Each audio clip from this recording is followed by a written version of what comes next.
थे। ऐन उस वक्त जब वो दुनिया से जा रहा था, फिर भी कुछ लोग हौसला शिकनी कर रहे थे। उसे कह रहे थे, खुदा के बंदे क्या नतीजा निकला। कुछ लोगों की ड्यूटी होती है अपोजिशन का किरदार अदा करना, वो हर मौके पर हौसला शिकनी करते हैं।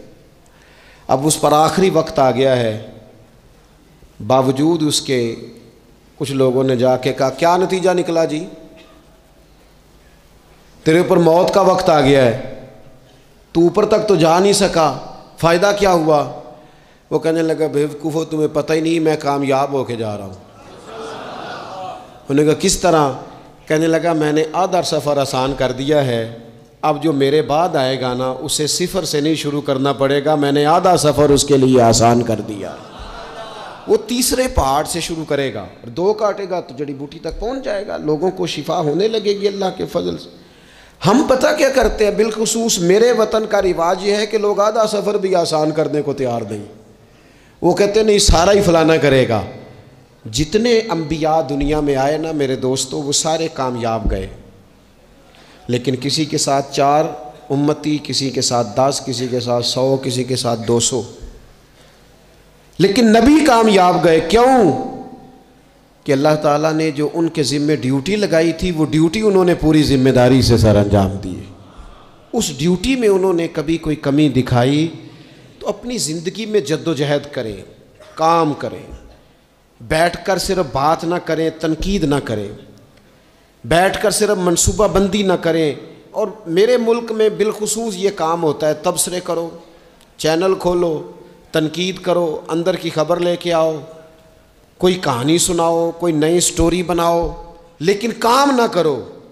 बड़ी खूबसूरत बात की शायर ने, उसने कहा, शिकवाए जुल्मत शब से तो कहीं बेहतर था, अपने हिस्से की कोई शम्मा जलाते जाते। लोग तालीम नहीं हासिल कर रहे तो भई आप एक बच्चे का खर्च उठा लें, किसी गरीब का आप उसे पढ़ा दें, एक बंदा तो आपकी वजह से तालीम याफ्ता हो जाए। लोगों को खाना नहीं मिल रहा, भूखों मर गए लोग, हुकूमतें कुछ नहीं कर रही, आप 10 बंदों की जिम्मेदारी उठा लें, आप गरीबों को देख लें, 10 लोगों के घर में आप खाना पहुंचाना शुरू करें। और ये होता रहा है, लोग ये काम करते रहे, ये ड्यूटियां हमारे बुजुर्गों ने सर अंजाम दी हैं, 2-2 करके, 4-4 करके, 6-6 करके उन्होंने काम किया है। अपनी जिम्मेदारी का एहसास करें, मुसलसल काम करें, मुसलसल जद्दोजहद करें, मुसलसल ड्यूटी करें। और फिर मेरी तीसरी गुजारिश आपसे ये है कि जिस तरह आप अपने अपने घर में आपकी ज़िम्मेदारियां होती हैं, और अगर आप ज़िम्मेदारी अदा नहीं ना करते तो एहतजाज होता है। माँ को टाइम नहीं देते तो माँ भी एहतजाज करती है, घर वाली को टाइम नहीं देते तो वो भी एहतजाज करती है, दोस्तों को वक्त नहीं देते तो वो भी उसका शिकवा करते हैं। तो आपके ज़िम्मे जितनी भी जिम्मेदारियां हैं, आप पढ़ाते हैं, क्लास में वक्त पे नहीं आते तो उसका इजहार किया जाता है। हमने अपने अपने ज़िम्मे जो जिम्मेदारियां ली हैं पूरी करते हैं। मैं आज आपको ये पैगाम देना चाहता हूँ कि एक एक ड्यूटी दीन की भी अपने ज़िम्मे लें, एक एक ड्यूटी, एक काम अपने ज़िम्मे ले लें। आप अपने अपने इलाके की मस्जिद में झाड़ू देने की ड्यूटी ले लें। आप ये जिम्मेदारी ले लें कि मुझसे कुछ नहीं हो सकता तो मैं हफ्ते के बाद मस्जिद में जाऊंगा और कुरान मजीद को मैं साफ़ करके, झाड़ पूंछ के, तरतीब के साथ मुरतब करूंगा। मुझे अगर नाजरा कुरान मजीद ठीक पढ़ना आता है तो मैं 10-11 बच्चों का रोज़ सबक सुनूंगा, आगे पढ़ाऊंगा। कोई जिम्मेदारी लें, दीन की कोई ड्यूटी अपने ज़िम्मे लें। अगर माली तौर पर आप ताउन कर सकते हैं तो किसी जगह, किसी मस्जिद में, मदरसे में, खैर के किसी काम में शामिल हो जाएं। दीन इस्लाम के साथ अमलन तबलीग में अपना काम करें। जिम्मेदारी हर दुनिया का काम मैनेज करके, मुरतब करके किया जाने लगा है। मईशत हो, मुआशरत हो, तामीरात हो, दीन का काम है वो उसी तरह चल रहा है। महफिल आ गई, बरकत के लिए महफिल कर लो, जुम्मा आ गया पढ़ लो, तरावी एक हाफिज साहब मुकर्रर कर लो। भाई आप इसको मैनेज करें, सारी दुनिया में चीज़ें मैनेज की जाती हैं, आप इसे मैनेज करें। आप खतीब साहब से फरमाइश करें कि मुझे आप जुम्मे वाले दिन इस मौजू पर कुछ सुनाएं। आप मस्जिद के इमाम से इस बात की फरमाइश करें कि आप तरावी में जो कुरान मजीद सुनाएंगे, मेहरबानी करें हमें उसका खुलासा भी बयान करके सुनाएं। आप थोड़ी कोशिश करेंगे तो आप देखेंगे कि बयान करने वालों का भी ज़ौक़ बढ़ेगा। कुछ थोड़ी जिम्मेदारी का एहसास करें। सहाबाए किराम ने ना बड़ी मनसूबाबंदी के साथ दीन फैलाया, बड़ी जद्दोजहद की। उन्होंने देखा किस इलाके में हमने जिहाद के लिए जाना है, किस में तबलीग के लिए जाना है, किस इलाके में किस तरह करके हमने ड्यूटी सर अंजाम। मिस्र में एक शहर है, उसका नाम है फुस्तात। वो कहते हैं घोंसले को, परिंदों के घोंसले को। हज़रत साद बिन अबी वक़ास रदी अल्लाह ताला अन्हु अपनी फ़ौजें लेके वहाँ गए थे। आपने वहाँ खैमा लगाया, कुछ दिन वहाँ क़याम करना था। आपका वहाँ खैमा था, वहाँ आके कबूतर बैठने लगे। एक कबूतरी ने अंडे भी दे दिए, वहाँ घोंसला बन गया। अब आप जब वहाँ से हिजरत करने लगे ना, आगे बढ़ने लगे, तो दिल में ख्याल आया कि खैमे उखाड़ते हैं, चलते हैं। जब वो खैमे उखाड़ने लगे तो देखा ऊपर तो घोंसला बना है, उसमें तो कबूतर रहते हैं, उनके बच्चे भी हैं। हज़रत साद बिन अबी वक़ास ने 2 फ़ौजियों के ज़िम्मे लगाया, फरमाया यहाँ तुम पहरेदार बन के खड़े हो जाओ, ये खैमा उखाड़ा नहीं जाएगा, इसको यहीं लगा रहने देंगे ताकि ये कबूतर जो हैं इन्हें तकलीफ़ ना हो। वो 2 फ़ौजी वहीं रहे, खैमा लगा रहा, वहाँ पानी का बंदोबस्त किया जाता रहा, खुराक का बंदोबस्त किया जाता रहा। करीब करीब बस्तियों से जब लोगों ने देखा ना यहाँ लोग मौजूद हैं, तो लोगों ने वहाँ आके मकान बनाने शुरू कर दिए। वो एक परिंदे के घोंसले की हिफाजत के लिए कुछ देर 2 सिपाही रुके थे, अल्लाह ने वहाँ पूरा शहर आबाद फरमा दिया है। तो आप एक घोंसले की हिफाजत शुरू करें, इंशाअल्लाह शहर आबाद हो जाएंगे। लेकिन हम घोंसलों की हिफाजत करने को भी तैयार है। अब चौथी बात आपकी खिदमत में अर्ज़ करनी है, एक ज़रूरी काम बड़ी बड़ी तवज्जो के साथ आपने समझना है। थोड़ा सा इसके पस मंज़र को समझ लें। जो आया करीमा मैंने तिलावत की है उसका हिस्सा भी इसी में आएगा। दुनिया का निज़ाम ना 2 तरीक़ों से चलता है, एक है निज़ाम असबाब और एक है निज़ाम गैब। एक निज़ाम असबाब से चलता है कि आग जलाती है, पानी ठंडा करता है, इंसान माँ बाप के मिलाप से पैदा होता है। दुनिया निज़ाम असबाब से चलती है और इसी तरतीब से निज़ाम आगे चल रहा है। और एक है निज़ाम गैब, जब अल्लाह अपनी रहमत का फ़ैसला फरमाए। तो एक निज़ाम वो भी है। वो कैसे है? आग जलाती है, लेकिन जब रब चाहे ना तो हज़रत इब्राहीम के लिए ठंडी हो जाती है। ये क्या है? ये निज़ाम गैब है। निज़ाम असबाब ये है कि माँ बाप के मिलाप से औलाद पैदा होती है, और अगर रब चाहे ना तो हज़रत ईसा अलैहिस्सलाम को बग़ैर बाप के भी पैदा फरमा देता है। हम जो मुसलमान हैं ना, हमारी सारी की सारी तवज्जो निज़ाम असबाब पे हो गई है। असबाब पूरे जमा करो, लेकिन अपने रब की बारगाह की तरफ रुजू भी करो। कई दफ़ा ना असबाब सारे बंदे के हाथ से छूट जाते हैं, फिर उसे ज़रूरत होती है दस्ते गैब की, अल्लाह उसकी मदद करे। जो आया करीमा मैंने कुरान मजीद की पढ़ी है, उसमें अल्लाह करीम ने फरमाया, या अय्युहल्लज़ीना आमनू तूबू इलल्लाहि तौबतन नसूहा। ऐ ईमान वालो, अपने रब की तरफ रुजू करो, अपने रब की बारगाह में तौबा करो, पर तौबा सच्ची करना। रुजू इलल्लाह करो, अल्लाह की तरफ रुजू करो। बाज़ौक़ात सारे निज़ाम ख़त्म हो जाते हैं, निज़ाम असबाब। उस वक्त ज़रूरत होती है रुजू इलल्लाह की, कि निज़ाम गैब आए। हज़रत सारा रदी अल्लाह ताला अन्हा, जो जनाब इब्राहीम अलैहिस्सलाम की अहलिया हैं, आप एक रास्ते से गुज़र रही थीं। हज़रत इब्राहीम अलैहिस्सलाम आपके साथ थे। तो जिस रास्ते आप तशरीफ़ ले जा रहे थे, उस रास्ते में बादशाह बड़ा ज़ालिम था। वो माज़अल्लाह ताला सुम्मा माज़अल्लाह औरतों को गिरफ़्तार कर लेता और अपनी बदबातनी का सबूत देता। वहाँ से जनाब सारा गुज़री। मुस्नद इमाम अहमद बिन हम्बल से ये हवाला अर्ज़ कर रहा हूँ। हज़रत सारा को उसने गिरफ़्तार कर लिया। जब वो जनाब सारा की तरफ बढ़ने लगा, तो अब वो जितने असबाब थे ना उस वक्त के, वो सारे इख्तियार किए गए, लेकिन उस बादशाह से जान नहीं छूटी। जब वो बढ़ने लगा तो जनाब सारा ने फिर रब करीम की तरफ रुजू किया, मुसल्ले पे बैठ गई, कहने लगी मालिक अब तू ही करम फरमाने वाला है। आपने इस दर्द से दुआ फरमाई कि वो बादशाह ज़मीन पर बेहोश होकर गिरा और तड़पने लगा, करीब था कि वो मर जाए। तो हज़रत सारा फिर मुसल्ले पे बैठी और अपने मालिक की बारगाह में अर्ज़ करने लगी, मालिक अगर ये मर गया तो मुझ पे इल्ज़ाम आएगा कि मैंने मारा है, इसे मारना बेहोश ही फरमा। वो बेहोश हो गया, थोड़ी देर के बाद होश आया तो फिर आपकी तरफ बढ़ने लगा, तो आपने फिर अल्लाह की जानिब रुजू किया। जब दोबारा रब करीम की जानिब रुजू किया तो फिर वो बेहोश हुआ। कई दफ़ा वो कोशिश करता, लेकिन आप जब अपने मालिक की बारगाह में हाथ उठाती तो बेहोश होकर गिर पड़ता।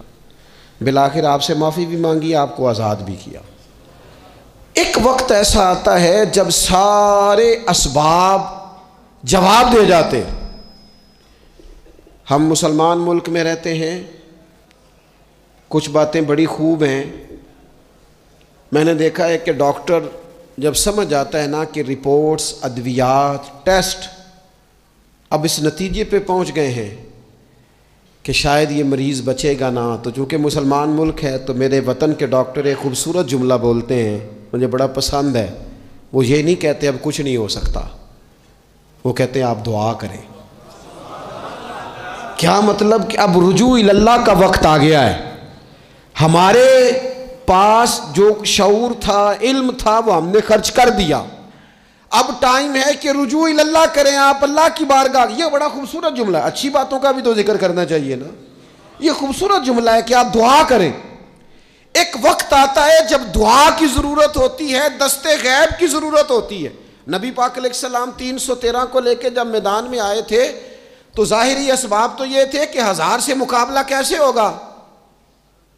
तो फिर मेरे करीम ने पता क्या किया, हुजूर ने फिर रब करीम की तरफ रुजू फरमाया और फिर अल्लाह की मदद फरिश्तों की सूरत में आई।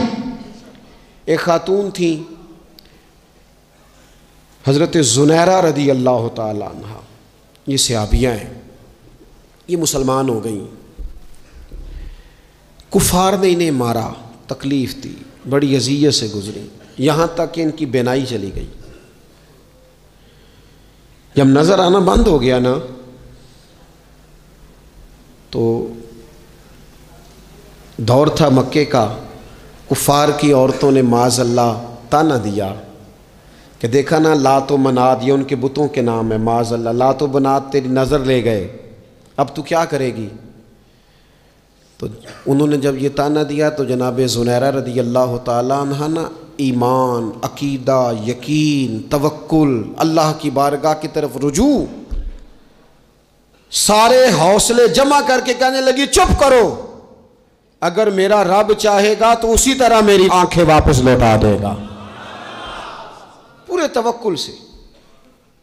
और फिर आपने दुआ मांगी, ऐ अल्लाह मेहरबानी फरमा, ये मुझे ताना देते हैं कि अगर तूने दिले मुस्लिम की दिल जोई नहीं तो ताना देंगे बुत के मुस्लिम का खुदा कोई नहीं।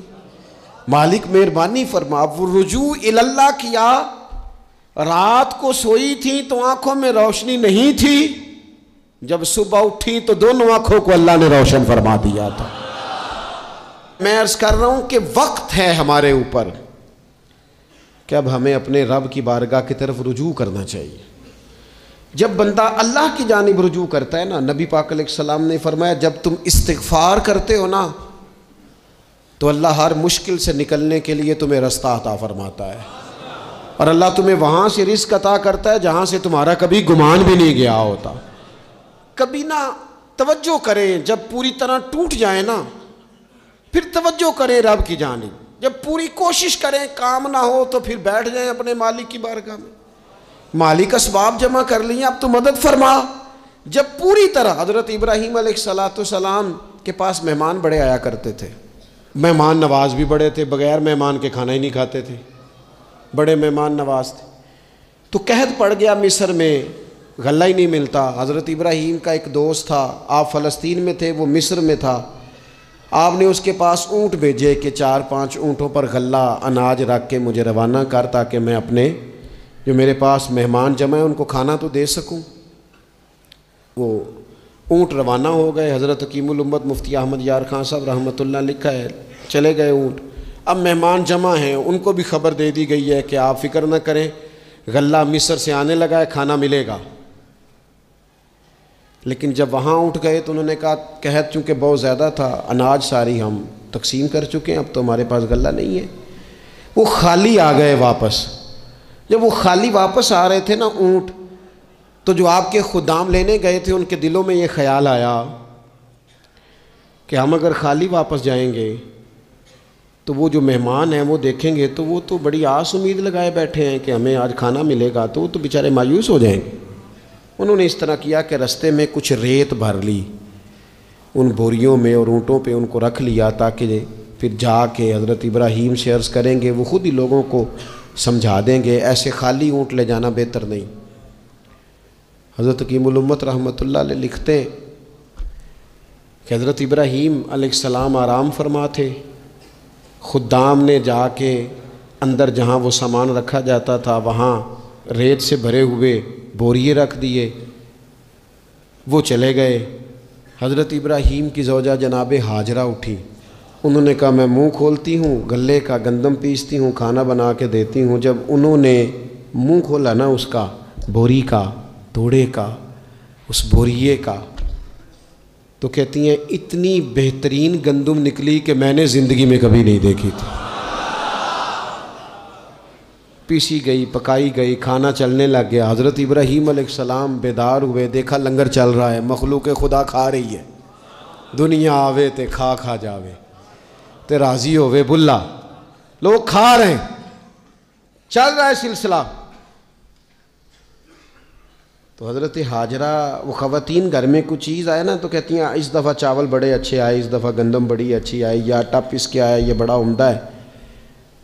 तो हज़रत जनाब हाजरा रदी अल्लाह ताला अन्हा हाजिर बारगाह हो के अर्ज़ करने लगी, ये जो आपका मिस्री यार है ना, उसने जो गंदम भेजी है बड़ी कमाल है।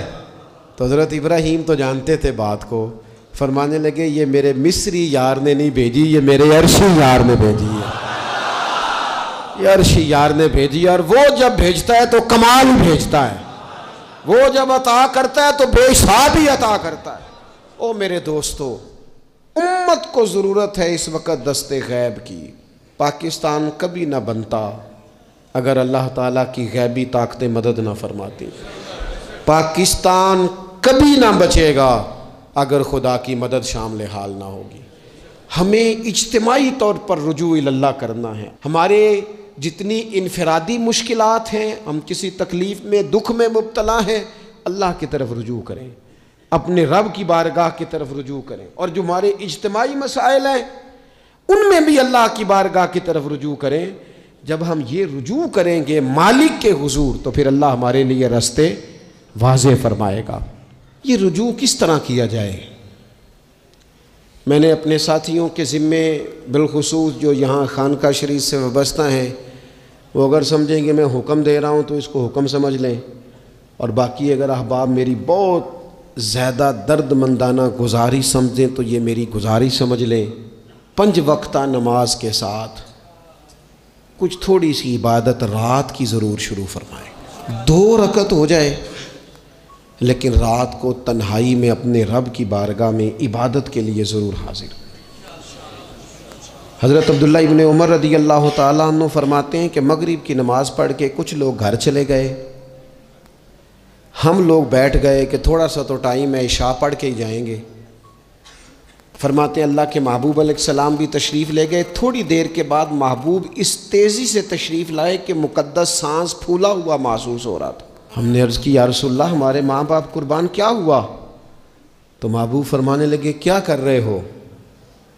अर्ज़ की या रसूलल्लाह नमाज, सोचा है चलो थोड़ा सा तो टाइम है, बैठते हैं अल्लाह अल्लाह करते हैं, शाह पढ़ के जाएंगे। तो महबूब फरमाने लगे मेरे पास जिब्रील अमीन आए हैं, उन्होंने आके अर्ज़ की या रसूलल्लाह आपके ग़ुलाम मस्जिद में बैठे हैं इशा की नमाज के इंतज़ार में, और रब फरिश्तों के सामने उन पर फ़ख्र फरमा रहा है। ये जो इबादत है ना नफली, ये ताकतवर करती है बंदे को। हुजूर फरमाते हैं कि जब बंदा नफल पढ़ता है तो अल्लाह फरमाता है फिर तो मैं उसके हाथ बन जाता हूँ, पैर बन जाता हूँ, आंखें बन जाता हूँ। क्या माना कि उसमें खुदाई ताकतें आ जाती हैं। दोस्त मुरीद भी होते हैं, सिलसिलों में भी दाखिल होते हैं, इबादत का मिजाज नहीं बनाते। कुछ नवाफल का जहन ज़रूर बनाएं, रात को कुछ टाइम ज़रूर अल्लाह अल्लाह करें, अपनी ज़िंदगी का इसे मामूल बना लें। और 3 वजीफ़े आपकी खिदमत में अर्ज़ करने।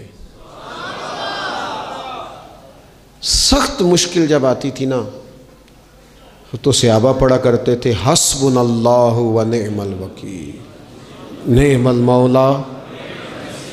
पढ़िएगा, हस्बुनल्लाहु व निअमल मौला व निअमन नसीर। इसका माना बड़ा खूबसूरत है।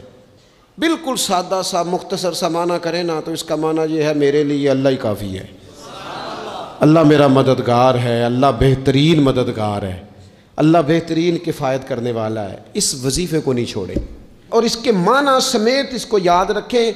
आप महसूस करेंगे तबीयत ताकतवर हो गई है, रूह ताकतवर होगी, इसको भूलना नहीं। और दूसरा आपसे अर्ज़ करना है कि आला हज़रत, चूँकि हम सिलसिला तरीक़त में फ़ाज़िल बरेलवी से वाबस्ता हैं और बाकी जितने भी लोग हैं सारे माशाअल्लाह उन्हीं से वाबस्ता हैं। आला हज़रत ना ला हौला वला कुव्वता इल्ला बिल्लाहिल अलीय्यिल अज़ीम पढ़ने की बड़ी फ़जीलत बयान करते हैं। ये ऐसा वजीफ़ा है जो सबको आता है ना माशाअल्लाह। नबी पाक अलैहिस्सलाम ने फरमाया ये अल्लाह के अर्श के ख़जानों में से ख़जाना है। आला हज़रत फरमाते हैं 99 दफ़ा पढ़ो ला हौला वला कुव्वता इल्ला बिल्लाहिल अलीय्यिल अज़ीम। फरमाया अल्लाह ताला तुम्हें 99 बीमारियों से शिफा देगा और उसमें सबसे छोटी बीमारी टेंशन की बीमारी है, सबसे छोटी बीमारी गम की बीमारी है, छोटी, बाकी बड़ी बड़ी होंगी। इस वजीफ़े को नहीं आपने छोड़ना और ये पाबंदी करनी है, करेंगे इंशाअल्लाह ताला। और तीसरा वजीफ़ा है दरूद पाक। ये बंदा दरूद पाक पढ़ता है तो पता होता क्या है, एक बार पढ़ो तो 10 रहमतें, 2 बार पढ़ो तो, 3 बार पढ़ो तो, 4 दफ़ा पढ़ो तो फिर तो चारों जानब रहमत ही रहमत हो जाती है। दरूद पाक को कभी ना छोड़ो अपनी ज़िंदगी में। आज आप अपने आप से अहद करें, कोई रात ऐसी ना गुजरे कि दरूद पाक पढ़े बगैर हमें नींद आ जाए। ये जहन बना, ये 2 वजीफ़े और तीसरा दरूद पाक।